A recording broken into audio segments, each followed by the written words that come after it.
hablamos de abuso infantil. 1 de cada 5 niños y niñas sufren de situaciones de abuso en nuestro país. Desde la Asociación Civil Adultos por los Derechos de la Infancia se calificó como un gesto esperanzador la decisión papal de incluir al abuso infantil y adolescente como un delito en el derecho canónico. Vamos a ponernos ya en contacto con Sebastián Cuatromo, de Adultos por Derecho a la Infancia, y con Silvia Piceda, cofundadora de Adultos por Derechos de la Infancia, para hablar de este tema, ¿no?, que hacíamos mención en la apertura. Así Bienvenidos, es. ¿Cómo les va? Buenas tardes. Muy buenas tardes, muchas gracias por este contacto. Muy buenas tardes, es un gusto. Bien. Igualmente. ¿Silvia nos escucha? Sí. A ver, vamos a tratar de... Bueno, en todo caso, comenzamos con Sebastián. Así es. Para consultarles... Para plantearle, ¿no?, qué significa, Exacto, ¿no?, esta decisión papal. ¿Qué dimensión tiene, ¿no?, en este contexto, con estos datos tan terribles? Ahí, perdón, me parece que se sumó Silvia, A que ver. se la está escuchando. ¿Qué tal, Silvia, nos escucha? Bueno. Muy bien. Sí. Sebastián, sí, tu opinión. Sí. Bueno, en Adultos por los Derechos de la Infancia, como colectivo integrado por personas adultas que fuimos víctimas del delito de abuso sexual y personas adultas que acompañamos a niñas y niños víctimas de este delito desde hace años y por todo el país, y en mi caso en particular, como sobreviviente de este delito dentro del ámbito confesional católico, yo sufrí abuso sexual a mis 13 años en el Colegio Marianista de la Ciudad de Buenos Aires, donde asistía como alumno, y allí mi abusador, un hermano marianista y docente de este colegio, a quien más de 20 años después, y tras una odisea en búsqueda de reparación y justicia, logré llevar a un juicio oral y público que terminó con su condena por los abusos que había cometido conmigo y con otros niños más de 20 años atrás. En ese marco y desde este lugar, como lo decimos públicamente, vemos que este tipo de gestos y de decisiones papales son esperanzadores porque dan cuenta, entre otras cosas básicas, de la calificación de descomunal abuso de poder que tiene el abuso sexual contra niñas, niños y adolescentes, porque dan cuenta de manera relativa e insuficiente, pero dan cuenta de las nefastas políticas que siguió la Iglesia Católica, encubriendo y siendo cómplice de los abusadores y dejando profundamente desprotegidas a las víctimas.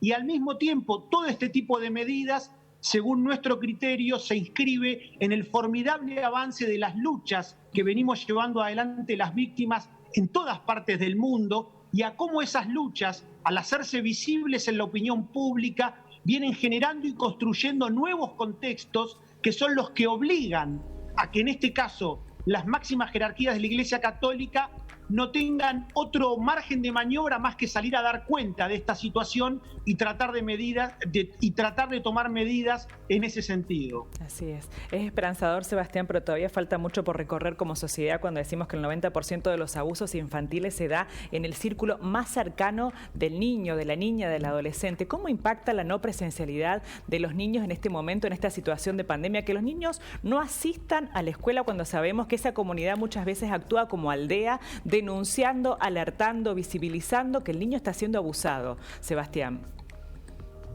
Por supuesto que siempre es un motivo de mucha preocupación que niñas, niños y adolescentes, por esta emergencia sanitaria que estamos sufriendo, no tengan ese contexto de socialización básico y fundamental que son sus escuelas. Ciertamente, como bien lo decís, la mayoría de los abusos ocurren a nivel intrafamiliar, y en este sentido, sin restarle, por supuesto, gravedad a esta situación tan particular que estamos sufriendo, en nuestra experiencia colectiva podemos decir que al mismo tiempo la situación de la infancia frente al delito de abuso sexual no deja de ser una suerte todavía casi de cuarentena permanente, más allá de si hay presencialidad o no. Porque muchísimas veces todavía, y por ejemplo hablando de las escuelas, habiendo presencialidad, no hay, por ejemplo, una aplicación de la Ley de Educación Sexual Integral, que tenemos en Argentina desde el año 2006, y que sin embargo, a 15 años de su sanción, todavía está muy lejos de ser una realidad como deberían todas las escuelas del país. Con esto queremos decir que aún en contextos de presencialidad, niñas, niños y adolescentes todavía muchísimas veces no tienen contextos ni ámbitos donde poder compartir sus emociones, sus sentimientos, no tienen a su alrededor en materia educativa docentes capacitados y capacitadas en materia de abuso sexual que puedan ver y escuchar lo que las chicas y los chicos manifiestan, no necesariamente con palabras, sino a través de sus dibujos, de sus modos de jugar, de sus cambios de actitudes, porque entre otras cosas, para saber decodificar todos esos signos y síntomas físicos y conductuales que de acuerdo a cada edad y a cada etapa evolutiva las niñas, niños y adolescentes manifiestan cuando están siendo víctimas de abuso sexual, se requiere del otro lado, por ejemplo, docentes capacitadas y capacitados en materia de abuso sexual. Y todavía estamos muy lejos de eso. Así que con esto queremos decir, y acá por supuesto hablamos de las responsabilidades del Estado como garante de los derechos de la infancia, es decir, esta deuda que críticamente nosotros todavía vemos que tenemos en general como sociedad adulta con la infancia víctima de este delito, trasciende los contextos de distanciamiento o de no distanciamiento. Y en ese sentido, y como un matiz muy singular de nuestra práctica colectiva de todo este tiempo, podemos decirle que en esta situación, en distintas ocasiones se han comunicado personas adultas para compartirnos que en sus ámbitos familiares, niñas, niños y adolescentes, al tener un contacto y un vínculo como habitualmente no suelen tenerlo por la vorágine de la vida cotidiana, pudieron compartirles abusos sexuales que venían sufriendo desde mucho tiempo atrás en el mismo ámbito familiar. Esto, si se quiere, es un matiz hasta paradójico de nuestra experiencia colectiva, pero lo que viene a demostrar es cómo, cuando como adultas y adultos generamos esos vínculos de confianza con niñas, niños y adolescentes, que muchas veces con el pretexto, con la excusa de las vorágines de la cotidianeidad, tratamos de excusarnos para no tomarnos ese trabajo, como cuando se lo hace, aún en situaciones tan difíciles como esta, permitimos que niñas, niños y adolescentes puedan empezar a compartir abusos que están sufriendo a nivel intrafamiliar. Sebastián, hablabas de la justicia, lo lerdo que fue tu caso también, 20 años para conseguir justicia, y hablabas del Estado. ¿Cuál es el rol del Estado en estos tiempos respecto a esta situación? Hoy, en 2021, ¿hay un Estado más presente o hay un Estado ausente? Bueno, por supuesto que habría, además en un país federal como el nuestro, habría que hablar de situaciones provincia por provincia, claro, dentro de los distintos departamentos, pero en líneas muy generales, nuestra experiencia nacional de todos estos años nos demuestra que por un lado hay un Estado que ha asumido, ha contraído compromisos internacionales, al suscribir la Convención Internacional de los Derechos del Niño, al incorporarla en la reforma de la Constitución en 1994, al sancionar luego en el 2005 la Ley Nacional de Protección Integral de Derechos de Niñas, Niños y Adolescentes. Con esto lo que queremos decir, como recién mencionábamos, la Ley de Educación Sexual Integral, desde lo formal, y esto no deja de tener por supuesto su importancia, hay toda una cantidad de derechos del paradigma de la infancia como sujeto de derecho que han sido incorporados por nuestro Estado hace ya bastante tiempo. Ahora, todavía hay una brecha, según nuestra mirada y nuestra experiencia, muy grande en las prácticas, en las políticas públicas de ese Estado para poder hacer realidad todo ese paradigma de la infancia como sujeto de derecho que, reiteramos, ya fue incorporado a la legislación hace ya un par de décadas. En ese sentido, vemos esa gran dificultad, que nosotros la vemos no solo en el Estado, sino en la comunidad en general, pero estamos hablando, por supuesto, del Estado en este caso, de las grandes dificultades que todavía tenemos como adultos y adultas para cambiar nuestras actitudes, nuestras rutinas, nuestras mentalidades, nuestras formas de relacionarnos y de vincularnos con las infancias, ya no concebidas, en este caso si hablamos del Estado, como objeto de tutela paternalista, como lo eran mientras estaba vigente el viejo paradigma de la ley Agote, que es el que vino al dejar atrás este concepto de la infancia como sujeto de derecho. Digo, vemos una gran dificultad para hacer realidad esos derechos, que eso, por ejemplo, lo vemos muy particularmente en la ley de ESI, que a nuestro criterio es hermosa, tiene muy buenos contenidos, muy buenas propuestas, pero después hay una gran deuda a la hora de hacerlas realidad, de llevarlas a la práctica, de comprometer al conjunto de la comunidad educativa, de que las y los docentes se capaciten para poder hacer realidad toda esa ley.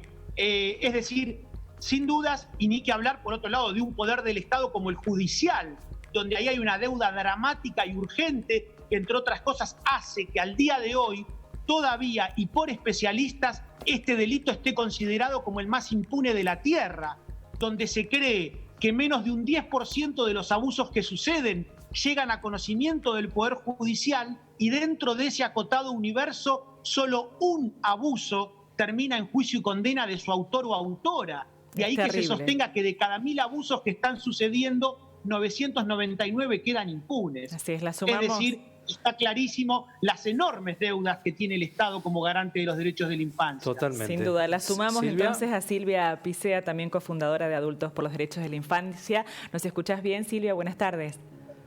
Hola, ¿qué tal? Buenas tardes, los escucho muy bien, gracias. Muy bien, bueno, retomamos un poquito la charla. ¿Cómo trabajan desde Adultos por los Derechos a la Infancia? Sabemos que están presentes en diferentes puntos del país. Cuéntanos un poco. Bueno, mira, desde el año 2012 nosotros lo que hacemos es recorrer el país llevando nuestros testimonios en primera persona. Y esto lo que vemos es que lo que hace es que otros adultos y adultas se animen a contar sus dolores de infancia. Nosotros no tenemos una presencia desde el lado profesional, sino que hablamos sencillamente de nuestros testimonios de vida. Y otra cosa que hacemos es el sostén, el mantenimiento y el compartir las herramientas de los grupos de pares. Grupos de pares que también todos los sábados nos reunimos desde el año 2012 en adelante, y que nosotros decimos la magia de la palabra compartida, porque el gran dolor de los abusados en la infancia la mayoría de las veces está atado al silencio, al ocultamiento, al haberlo dicho y en que en la familia nadie nos dio importancia. O sea que el empezar a compartir, a hablar, a ser escuchados con amor y respeto, empieza a cambiar la suerte de nuestra, en verdad. Una buena posibilidad para hacer acompañamiento solidario, ¿no? Que es lo que se necesita con situaciones tan dramáticas. Sí, en verdad nosotros consideramos que el acompañamiento solidario debe ser de toda la sociedad, por eso hablamos de la aldea, pero en verdad para empezar a hablar es bueno juntarse entre pares, donde hay un par que como pasó por situaciones muy parecidas, te entiende, te sabe escuchar, te mima, te comprende, dice la palabra que vos quizás nunca habías podido decir, y eso es lo bueno del grupo de pares y el sentirse con otros ya no tan solo, porque la paradoja es que este delito que es tan frecuente, los sobrevivientes nos sentimos absolutamente solos, como los adultos protectores de niños víctimas. En mi caso soy sobreviviente del delito de abuso y además me tocó proteger a mi hija de un progenitor abusador. Y en verdad uno siente una soledad como que fueras la única persona a la que le pasa, y esto es el silencio el que genera esto. Para empezar a romper con el abuso sexual contra la infancia, primero tenemos que empezar a hablar los adultos nuestros dolores de infancia y empezar entre todos a actuar para defender a los niños de hoy. ¿Cómo romper esos silencios, ¿no? Que esconden este 90% de los abusos que se dan en los círculos más íntimos, ¿no? De las niñas y los niños adolescentes? ¿Cómo visibilizar, cómo empezar a ver y cómo estar alertas, ¿no? Con nuestros niños. Para nosotros es fundamental esto que marca la estadística. O sea, el 20% de nuestros chicos está siendo abusado, o sea, vos de cada 20, 25%, vos decís que cada 10 chicos que vos estás viendo, por lo menos 4 están sufriendo abuso sexual. Eso es importante saberlo. Y que la mayoría de esos chicos está siendo abusado o por familiares o por personas de su confianza. Y esto también es importante, por eso necesitamos esto que decimos nosotros, la aldea adulta, todos movilizados sabiendo que hay adultos que son agresores que están entre nosotros, adultos y adultas. Entonces, estar atentos a las señales de los niños, escuchar, tomar al que habla como una bendición. O sea, cuando un adulto o alguien dice, yo fui abusada por el abuelo, por el tío, tomarlo para esa familia como un faro de luz, que no solo te sirve para proteger y mimar y atender a esta persona que está trayendo su sufrimiento de tantos años, sino para proteger a los niños y niñas que siguen en contacto hoy con esos agresores. Y esto es lo que nosotros decimos como un cambio social, que es fundamental. Además tiene que venir el Estado, además el Poder Judicial, por supuesto, pero es la sociedad toda la que tiene que modificar. No puede ser que los adultos hablemos y digamos, el abuelo abusó de mí cuando tenía 4 años y vas a la fiesta de cumpleaños y el abuelo sigue siendo invitado. Esto es un cambio social que nos marca que hoy por hoy hay mucho permiso a los abusadores, y es esto lo que tenemos que terminar si queremos parar realmente con este delito atroz contra los niños de hoy. Porque los abusadores y abusadoras no van a parar, aunque cumplan muchos años. Van a parar cuando nosotros nos pongamos activamente a defender a los niños. Pero sí podemos decir basta. ¿Cuáles son esas señales en los niños, Silvia? Y... Perdón, se me fue el nombre. Nosotros siempre decimos... Y Sebastián, sí, a los dos les preguntaba, sí. Sebastián. Perdón, decimos que ante cualquier cambio de conducta, pensar y estar atentos, escuchar. Nosotros como adultos en nuestros grupos de pares, siempre lo que comentamos muchas veces es cómo no se dieron cuenta nuestros docentes, nuestros familiares, cuando íbamos a los clubes, o sea, en los ámbitos en los que nos movíamos, cómo no se habían dado cuenta, si quizás habíamos cambiado la actitud de un año al otro terriblemente en la escuela, el rendimiento escolar. Otros teníamos, o sea, de haber sido personas o chicos muy efusivos, alegres, y además pasamos a estar en una postura absolutamente recluida, quedándonos en nuestras casas. ¿Cómo nadie se dio cuenta? Siempre decimos nosotros que los niños y niñas hablan sus abusos no solamente con el discurso, que muchas veces los niños pueden hablar, y por eso decimos hay que creerle. Cuando un niño dice algo, hay que creerle. Pero muchas veces los modos de decir tienen que ver con los juegos, con los dibujos, con las formas de comportarse. Y para eso tenemos que tener adultos atentos, sabiendo que el abuso existe y sabiendo que los niños pueden estar siendo víctimas de algún abusador o abusadora. Una sociedad necesariamente atenta. Sebastián, en tu caso fueron 10 años de silencio. ¿Cuál era aquella Argentina y cómo está hoy la sociedad? Digo, vos estuviste 10 años silenciando, un momento tremendo y muy difícil. ¿Qué pasaba en ese contexto de país? Bueno, siempre comparto de mi experiencia de haber sufrido abuso a los 13 años a fines de los años 80 y principios de los 90, que por ejemplo, en un ámbito nada menos como el de la comunicación social, de los medios periodísticos, en ese mismo momento tenía mucha presencia lo que la prensa llamó el caso Beira. Que el caso Beira fueron los abusos sexuales que un personaje del fútbol profesional y de la farándula mediática llamado Bambino Beira en ese mismo momento cometió en perjuicio de un niño, delito por el cual este personaje fue juzgado y condenado por el Poder Judicial de aquella época. Pero pese al juzgamiento judicial, por un lado, el tratamiento periodístico que en ese momento se le dio al llamado caso Beira, tratamiento periodístico que ese niño que yo era miraba y escuchaba con horror, fue un tratamiento de tipo sensacionalista, banalizador, dando a conocer desde el primer momento la identidad de aquel niño víctima, refiriéndose al tema en líneas generales de una manera bastante irresponsable. A su vez, ese mismo niño que yo era, que se horrorizaba al ver y escuchar cómo en los medios masivos de comunicación de ese momento se hablaba de otro chico víctima de la misma injusticia en ese mismo momento. A su vez, ese mismo pibe que yo era hincha de fútbol, fanático de San Lorenzo de Almagro, cuadro que al día de hoy sigue teniendo al Bambino Beira como uno de sus máximos ídolos.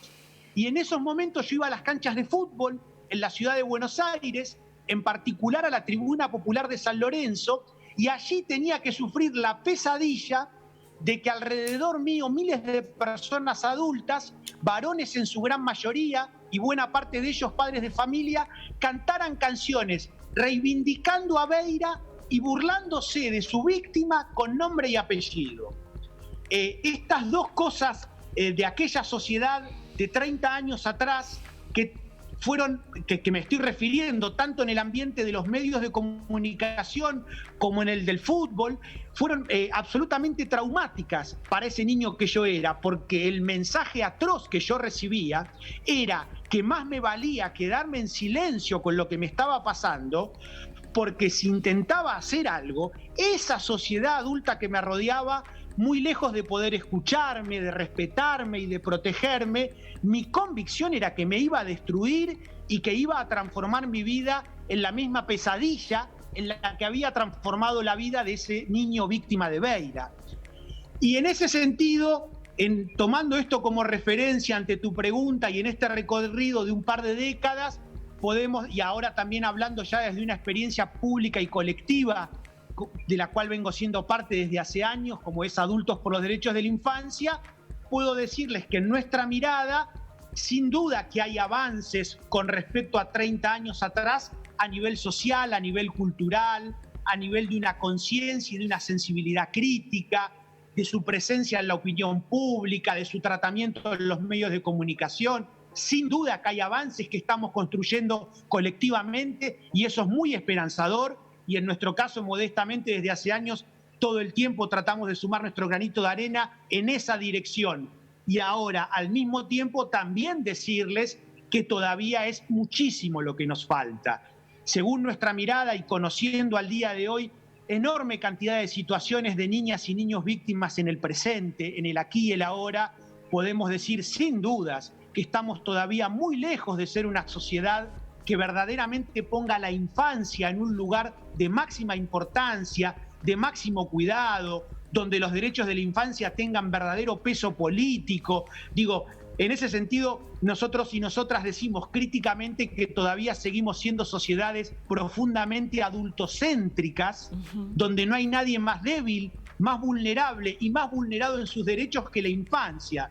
Es decir, todavía, según nuestro criterio, es muy largo el trecho transformador que debemos transitar si colectiva y pluralmente como sociedad adulta queremos transformarnos en una sociedad que realmente ponga el cuidado de la infancia en un lugar de máxima importancia. Falta mucho, pero bueno, hay un gran trabajo que están haciendo ustedes. Agradecerles enormemente el tiempo. Así es, el testimonio y la valentía. Y aquellas personas que de pronto quieran comunicarse directamente con Adultos por Derecho a la Infancia, ¿cómo lo pueden hacer?